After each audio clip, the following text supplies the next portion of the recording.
स्वागत है आपका हॉरर ड्रीम्स यूट्यूब चैनल में। अगर आप नए हैं तो इस चैनल को अभी सब्सक्राइब कर लें और हमारे बेल आइकन को ज़रूर प्रेस कर लें ताकि हमारी वीडियोस की नोटिफिकेशन आप तक ज़रूर पहुंचे। नाइट शिफ्ट का पहला दिन। शहर के बाहरी हिस्से में स्थित सेंट मैरी अस्पताल का मुर्दा घर अपनी भयानक कहानियों के लिए कुख्यात था।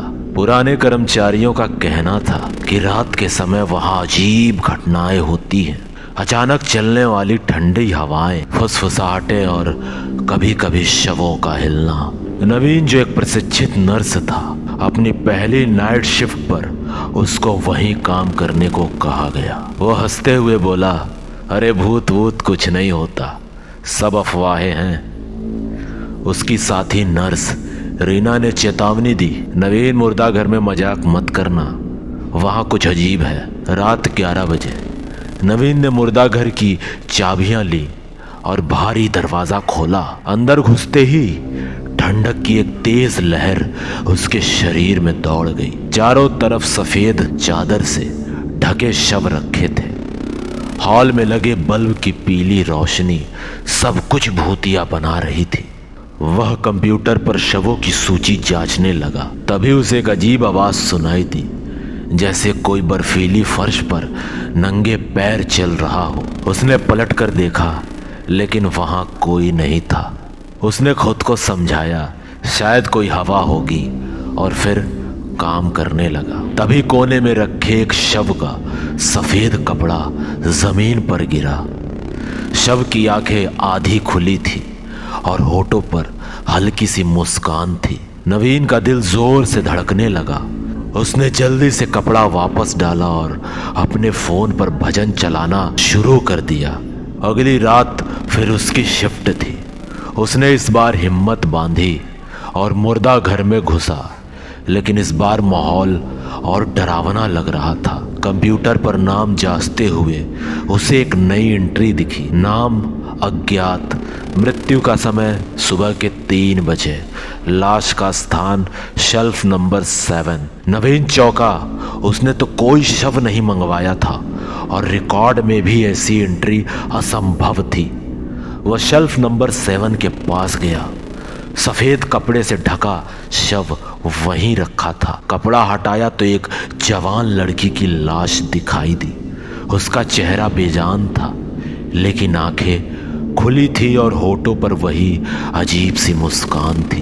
तभी पीछे से किसी ने धीरे से फुसफुसाया, तुमने मुझे बुलाया। नवीन का खून जम गया।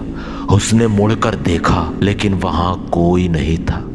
जब उसने फिर से शव की ओर देखा तो उसकी आंखें अब नवीन को घूर रही थीं और मुस्कान गहरी हो चुकी थी। नवीन चीखता हुआ बाहर भागा। ड्यूटी ऑफिसर ने उसे रोका। क्या हुआ? नवीन ने सारी बात बताई, लेकिन जब वे वापस गए तो शेल्फ नंबर 7 खाली था। कंप्यूटर में भी कोई अज्ञात शव दर्ज नहीं था। अधिकारी ने सिर हिलाया, शायद थकान की वजह से भ्रम हुआ होगा। लेकिन अगली रात जब नवीन फिर ड्यूटी पर आया तो कंप्यूटर स्क्रीन पर खून से लिखा हुआ था, तुमने मुझे देखा है, अब मैं तुम्हें देख लूंगी। तभी अचानक से बिजली गुल हो जाती है। कमरे में अंधेरा छा गया और ठंडी हवा का झोंका महसूस हुआ। नवीन ने टॉर्च ऑन की। शेल्फ नंबर 7 पर वही लड़की खड़ी थी, जिंदा, लेकिन भयानक दिखने वाली उसकी त्वचा नीली पड़ चुकी थी। आंखें काली और गहरी। वह धीरे धीरे नवीन की ओर बढ़ने लगी। नवीन ने हिम्मत जुटाई और दरवाजे की ओर भागा, लेकिन दरवाजे अपने आप बंद हो गए। लड़की की फुसफुसाहटें गूंजने लगी, तुमने मुर्दा घर की शांति भंग की है, अब तुम्हें हमारे साथ ही रहना होगा। किसी तरह नवीन ने अपनी प्रार्थना की माला जपते हुए दरवाज़ा खोल लिया और बाहर भागा। अगली सुबह उसने अस्पताल प्रशासन से इस घटना की शिकायत की। स्टाफ ने उसे एक पुरानी फाइल दी जिसमें 10 साल पहले एक नर्स की रहस्यमयी मौत दर्ज थी। उसका शव शेल्फ नंबर 7 में रखा गया था और मरने से पहले उसने कहा था, मैं इस जगह की रखवाली करूंगी। उस रात वह नर्स रात को शवों की देखभाल करती थी और एक दिन अचानक गायब हो गई थी। उसका शरीर 3 दिन बाद शेल्फ नंबर 7 से मिला।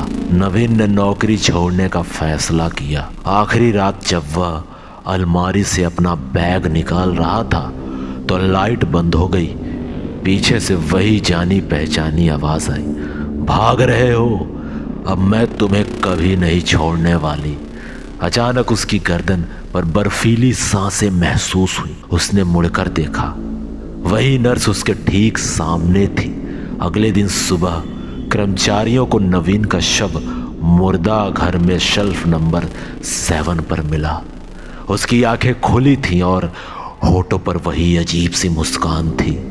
तब से मुर्दा घर की नाइट शिफ्ट में कभी किसी को तैनात नहीं किया गया, लेकिन अब भी वहां से आती फुसफुसाहटें गवाही देती हैं कि नर्स और नवीन की आत्माएं अब उस जगह की रखवाली करती हैं। क्या अगले शिफ्ट तुम करना चाहोगे? अगर हाँ तो हमारे यूट्यूब चैनल हॉरर ड्रीम्स को अभी सब्सक्राइब करें और बेल आइकन को ज़रूर दबाएं ताकि हमारे वीडियोस के नोटिफिकेशन आप तक ज़रूर पहुँचे, और अपना कमेंट्स ज़रूर करें।